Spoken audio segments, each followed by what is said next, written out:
had high hopes, but like the little 8-year-old inside of me is freaking out right now. At the age of 12, she was signed up as a model in LA. And by the age of 14, she was cast as the oldest daughter in the TV family drama Seventh Heaven, which went on to screen for a mammoth 11 seasons on the WB network. Desperate to ditch her wholesome preacher's daughter image, she posed semi-nude on the cover of Gear magazine when she was 17. And not long after leaving Seventh Heaven, she was cast as the heroine in the remake of the Texas Chainsaw Massacre. The new version of the 1974 cult classic presented some surprising challenges to the young actress. And fans of the original may have been disappointed at the remake's lack of graphic gore. The following year, after working on the 3rd episode in Wesley Snipes' Blade franchise, she headed down under to film the action thriller Stealth about high-tech fighter jet pilots. The mega budget of $130 million allowed for some pretty elaborate rehearsals. Well, you know, we spent as much time as we could with actual pilots, and women pilots for me especially, and, you know, simulator machines, exercises, anything that we could do to try to understand just 1/10 of what the life is actually like and what it is actually like to fly. Directed by Rob Cohen, the film co-starred Jamie Foxx and Josh Lucas. Although none of them were able to prevent Stealth from being shot down at the box office, Jessica hoped that women would come away from watching the film with a positive message. If I can portray a strong, smart, you know, athletic woman that does a cool job, that's as smart as all the men, and, you know, maybe even smarter, how great. How great that maybe I can inspire somebody to choose this as a profession or feel confident about themselves and feel secure about being a woman. I mean, I think it's really good, and I mean, it's fun to play that for me.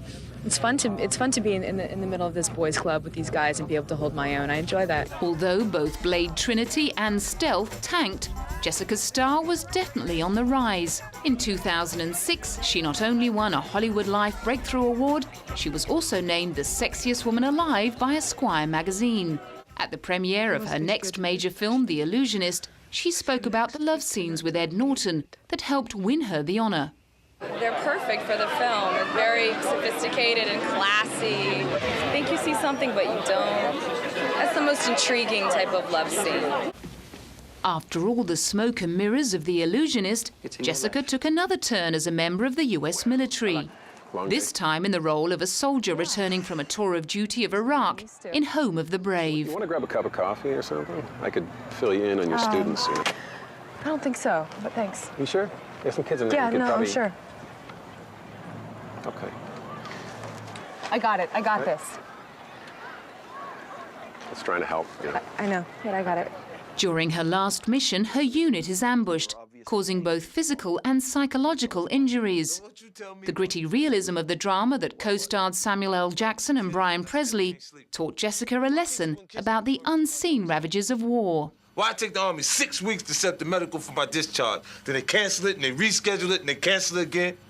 Why I can't look at you right now without wanting to kick your face in? Especially you, Doc. Hey, tomorrow. But I really learned a lot about how difficult it is to come home and how there's a struggle and even a bit of a war going on internally for these people who are coming home. And the fireworks and the banners isn't the end of it. It's so much more, and there's so much more to heal after one actually steps back into this country.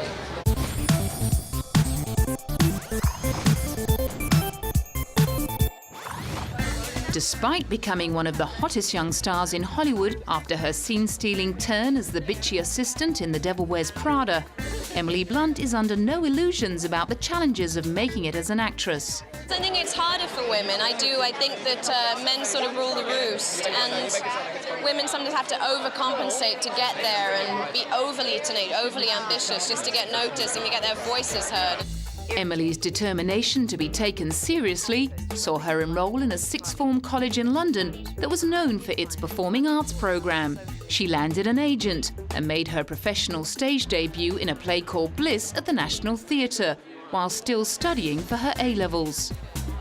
She won a Most Promising Newcomer award for her role as the manipulative Tamsin in in the 2004 British movie My Summer of Love. And by 2006, at the age of 23, she'd made it to Hollywood to play Meryl Streep's sideline sidekick in the smash hit comedy The Devil Wears Prada. Despite being a Tinseltown rookie, she grabbed hold of the opportunity with both hands and persuaded director David Frankel to let her make the character British. The story goes that she and co-star Stanley Tucci challenged each other to see who could act most over the top. Stanley later admitted that Emily won the bet hands down. Andrea, Runway is a fashion magazine, so an interest in fashion is crucial. What makes you think I'm not interested in fashion?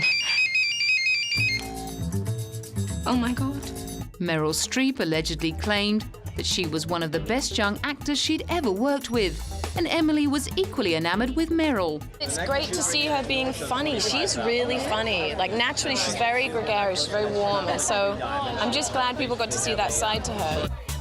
As well as bringing her talents to the attention of a worldwide audience, Emily admitted the film had taught her a thing or two about high fashion when she arrived at the Hollywood Style Awards with her then-boyfriend Michael Bublé. So what did I learn? It hurts. I was cinched in and stretched out within an inch of my life. I learned a lot. I learned to be a little braver. I learned to let it be an extension of your personality rather than sticking to jeans and Ugg boots. So I've learned to be a little braver.